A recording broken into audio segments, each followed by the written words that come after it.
En cambio, estas tecnologías nuevas me permiten tomar estas decisiones mucho antes. Me acortan ese tiempo y son menos días de antibióticos, menos días de exposición.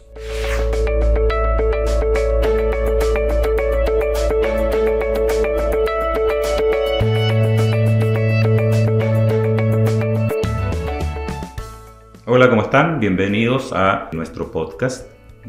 Hoy vamos a hablar sobre la resistencia a los antimicrobianos. Mi nombre es Osvaldo Villagra, soy tecnólogo médico de profesión y me he dedicado a la microbiología por mucho tiempo. En este capítulo nos acompaña el doctor Ignacio Rodríguez. Él es médico internista, médico infectólogo de Clínica Santa María, donde conforma el comité de PROA, y también en el Hospital de la Florida. Bienvenido, doctor, a nuestro podcast. Muchas gracias por la invitación, Osvaldo.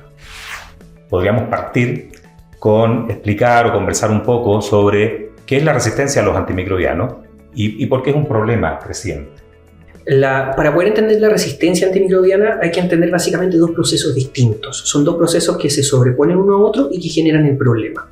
Por un lado, la presión antibiótica, que es lo que uno genera cuando usa un antibiótico. Las bacterias están acostumbradas a estar expuestas al medio ambiente, estar expuestas a estímulos y se van modificando y se van adaptando. Entonces, cuando una bacteria está expuesta a un antibiótico, las que quedan vivas, que no mueren con ese antibiótico, van a generar una resistencia y esas son las que van a ocupar el lugar de las anteriores. Entonces, esa es la presión antibiótica. Y por otro lado, está la transmisión horizontal, que es un proceso en donde las bacterias que tienen una persona o un lugar, una mesa, por ejemplo, se transmiten a otro lugar a través de las manos de alguien, de los vasos o de algún otro elemento. Entonces, para que exista un problema de resistencia, estos dos procesos tienen que funcionar en conjunto. Por un lado, generarse una resistencia antimicrobiana en una persona, y por otro lado, que estos microorganismos que son resistentes se transmitan de un lado para el otro. Entonces, lo que estamos viendo hoy día, año 2024, es que tenemos mucho uso de antibióticos que está generando bacterias resistentes y estas bacterias resistentes al mismo tiempo se están traspasando a otras personas, a otros lugares y están llenando todos los espacios que quedan de bacterias. Por lo tanto, tenemos una gran cantidad de gente que tiene bacterias resistentes que hacen más difíciles los tratamientos. Claro, por eso en el fondo es importante el uso racional de los antimicrobianos, utilizarlos cuando sea estrictamente necesario y no en enfermedades o patologías que no los requieren. Exacto, al final el problema de todo esto es el sobreuso de antibióticos, en donde cuando uno ocupa un antibiótico elimina las bacterias que están produciendo la infección y elimina bacterias que no están produciendo infección. Entonces, cuando uno lo ocupa, por ejemplo, en un cuadro viral, donde no es necesario ocupar un antibiótico, lo único que estoy haciendo es eliminar bacterias que no tienen nada que ver y generando esa resistencia en esas bacterias. Y esas bacterias después van a quedar en el tiempo. Entonces voy a tener una persona que ocupó antibióticos una vez porque no lo necesitaba y cuando lo vaya a necesitar ya no voy a tener antibióticos para poder ocupar porque las bacterias de esa persona van a ser resistentes. Y peor aún, no solo las bacterias de esa persona, sino que las bacterias de esa persona, las de su familiar, las de su hermano, que son las de su ambiente. Entonces, este problema que uno podría ver en una sola persona, en una sola que recibe antibióticos, se ve en toda la población. Y eso es un poco lo que se va diseminando. Y lo que vemos hoy día es eso, que llega gente que nunca ha ocupado un antibiótico en su vida con bacterias resistentes. ¿Y eso por qué? Porque probablemente alguien cercano se la transmitió, alguien cercano tuvo este contacto o ocupó antibióticos en otro lugar, a lo mejor en la comida o a lo mejor en las zonas ambientales, por ejemplo. Claro que sí. Y esto nos enfrenta a otra problemática que tiene que ver con la disponibilidad de antimicrobianos en el mercado, en el medio, ¿ya? ¿Y cómo llegaría a afectarnos esto en el tiempo con los medicamentos que tenemos actualmente y con medicamentos que puedan ir apareciendo en el futuro? Claro, lo que estamos viendo es que las bacterias están cada vez más expuestas y más frecuentemente expuestas a medicamentos y a medicamentos de más amplio espectro. Por lo tanto, un medicamento, por ejemplo, penicilina, un medicamento antiguo que tenía un espectro reducido, mataba, por decir un número, 4 bacterias. Hoy día los medicamentos que estamos ocupando no matan 4, matan 25. Entonces tenemos más bacterias que están siendo susceptibles a los antibióticos, por lo tanto más bacterias que se están haciendo resistentes. Entonces, por un lado tenemos antibióticos más modernos que tienen más amplio espectro, pero que al mismo tiempo, al estar teniendo más amplio espectro, producen más resistencia antimicrobiana. Eso hace que la velocidad con que se vaya generando la resistencia sea mucho más rápida que la velocidad con que se van generando antibióticos nuevos. Entonces nos vamos quedando cada día que pasa con menos herramientas y menos herramientas y menos herramientas. Probablemente, y hay algunas bacterias que ya sucede, no van a tener ningún antibiótico para poder ocupar. ¿Por qué? Porque ya han estado expuestos muchos antibióticos antes. Y esto, en el fondo, genera la necesidad de que se generen nuevos antibióticos, nuevas moléculas. ¿Eso está ocurriendo actualmente o es algo que está un poco detenido por el tema de la inversión que puede significar generar nuevos antimicrobianos? No, en general, o sea, lo que uno ve es que van apareciendo medicamentos nuevos. Tenemos la posibilidad de optar a medicamentos nuevos, pero hay dos problemas. Uno es el precio de generar una molécula nueva, o sea, todo lo que significa el estudio, todo lo que hay detrás, y eso complica un poco la velocidad con que puedan salir. Y justamente esto que le comentaba de la velocidad en que se está generando la resistencia. Entonces, lo que estamos viendo hoy es que una cosa está apurándose, que básicamente es la resistencia de las bacterias, y la salida de antibióticos nuevos se está poniendo cada vez más lento. Hay menos moléculas porque en realidad es más difícil encontrar moléculas nuevas. Cuando ya está todo descubierto es muy difícil descubrir algo nuevo. Sí. ¿Y el rol del laboratorio para un correcto diagnóstico, para poder entregar la información al clínico, para saber con qué medicamentos va a tratar al paciente? Ahí, bueno, lo que vemos normalmente en la práctica clínica, lo que nos aporta el laboratorio es en la capacidad de tener más, tener más posibilidades de diagnóstico más amplios y al mismo tiempo más rápidos. Eso te ayuda porque si tú estás viendo, por ejemplo, un cuadro respiratorio, una persona que está tosiendo, que está con expectoración, yo le puedo tomar uno de estos elementos y rápidamente puedo saber si tiene un virus. Y si esa persona tiene un virus, no le voy a dejar antibiótico. Entonces me ahorré 2-3 días de antibióticos o incluso 7 días de antibióticos porque tengo un diagnóstico oportuno. Entonces eso ayuda bastante a reducir el mal uso del antibiótico y el sobreuso también. O sea, súper importante el tema de la velocidad que puede imprimir el laboratorio en entregar un reporte clínico. La identificación de la bacteria, del microorganismo que esté presente en esa infección, y con el estudio de susceptibilidad a los antimicrobianos. Exacto, o sea, al tener la posibilidad de tener una herramienta para mirar genes de resistencia, me permite tener este resultado rápido, no tener que esperar que crezcan las bacterias, porque la microbiología clásica uno tiene que esperar 48, 72 horas para tener toda la información. Y recién ahí, independiente que haya estado bien iniciado el antibiótico, recién en ese momento voy a saber si estuvo bien indicado, si puedo seguir o no. En cambio, estas tecnologías nuevas me permiten tomar estas decisiones mucho antes. Me acortan ese tiempo y son menos días de antibióticos, menos días de exposición. Ok. ¿Y el laboratorio, usted diría que está respondiendo a esa necesidad de velocidad en la información? Por ejemplo, un paciente que está cursando un cuadro séptico, por ejemplo.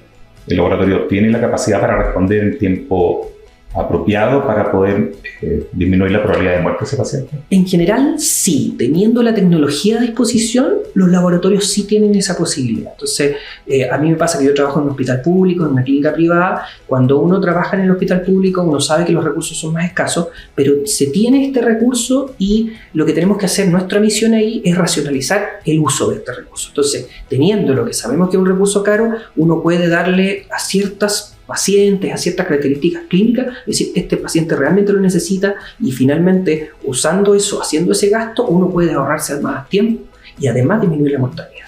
Perfecto. Y para eso me imagino que los hospitales, el servicio de salud, cuenta con herramientas y programas para el uso racional de antimicrobianos y para poder utilizarlos de buena forma.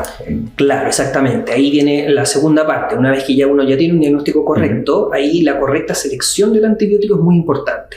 Y ahí es donde existen los programas que hoy día se llaman PROA, que en inglés se llaman Antimicrobial Stewardship, y que lo que hacen son justamente tener gente que está preparada, que está dedicada a revisar que ese antibiótico que se está indicando sea un antibiótico que esté bien indicado por la cantidad de tiempo indicado para las indicaciones que tiene, y si existe la posibilidad de ocupar algo que tenga menos espectros, que sirve igual para disminuir el daño colateral y así no generar resistencia a otro lado. Qué bien. Entonces este grupo, comité, que se llama PROA, cada hospital debiera contar con un equipo de PROA y cuáles son como los requisitos necesarios para conformar este grupo de trabajo. Sí, es un equipo que está normado, existe una norma ministerial que dice que los hospitales, tanto los públicos como los privados, deben contar con este equipo y funciona en base a un médico infectólogo o un médico internista dedicado a la microbiología o a la infectología, y química y farmacia funcionan muy de cerca, y microbiología, o sea, el laboratorio de microbiología. Yo diría que esos son los 3 componentes básicos para que funcione. Pero además está pensado como para conectarse con otros servicios, como por ejemplo infección intrahospitalaria. Porque ellos siempre han llevado un registro, esto es algo muy antiguo, y poder conectarse con estas cosas que ya están funcionando le permite al equipo de prueba seleccionar los antibióticos en base a las bacterias que tienen en ese hospital, las infecciones que han tenido antes y tomar decisiones proactivas en base a toda esa información. Un poco para entender cómo impacta la resistencia antimicrobiana en la salud pública y revisar un poco este concepto de una salud, cómo afecta a la comunidad esta generación de resistencia. El concepto de una salud es un concepto que es bastante antiguo, desde el año 70 que se ha conversado de esto, pero que ahora últimamente, en los últimos 20 años, 10 años ha tomado un poco más de fuerza y que básicamente habla de que todo el ambiente, esto que conversábamos de que se traspasan las bacterias de un lado para el otro, todo el ambiente participa en la resistencia antimicrobiana. Entonces, nosotros ahora hablamos de una cosa específica, que es el uso en el hospital, con los pacientes, con las personas humanas, pero también hay otras cosas que influyen, como el uso en el ganado, por ejemplo, o en el uso en los animales, y eso va al agua, y eso también se transmite. Entonces, esas bacterias que han estado expuestas a antibióticos en los salmones, por ejemplo, también podrían llegar a las personas. Entonces la persona va a comer un salmón y que podría tener alguna bacteria que está opuesta. Entonces hay que entender el proceso de resistencia antimicrobiana como un globo, como un todo, más que lo que yo hago hoy día. Y ese es el gran problema, porque ahora, yo puedo aportar en una parte, pero si el resto del sistema no está haciendo un aporte, todo se hace más difícil. Entonces por eso hay que entenderlo todo como un solo gran ambiente, un solo gran microbioma, que las bacterias están aquí, pero también están en la mesa, también están en el agua, también están en los animales, y todos los que trabajamos en esto tenemos que trabajar hacia el mismo lugar. O sea, no es algo que solo se ve afectado por el ambiente hospitalario. No, claramente. O sea, es algo que uno ve en incluso personas ambulatorias que llegan a la atención de la consulta, llegan con bacterias resistentes. Es algo menor hoy día en Chile. O sea, la gran mayoría de la resistencia en Chile es intrahospitalaria. O sea, lo generamos nosotros los médicos, lo generamos las personas que indican antibióticos y sobre todo las personas que ocupan el antibiótico sin necesitarlo. Y ahí es donde va justamente la regulación, todas estas normativas de prueba y el concepto de la receta restringida. Porque al final la receta restringida es para evitar que cualquier persona ocupe el medicamento. Sí, además del correcto uso de los antimicrobianos, hay otros aspectos que uno debe ir vigilando. Por ejemplo, para evitar la transmisión de un microorganismo, de una bacteria, de un paciente infectado a otro.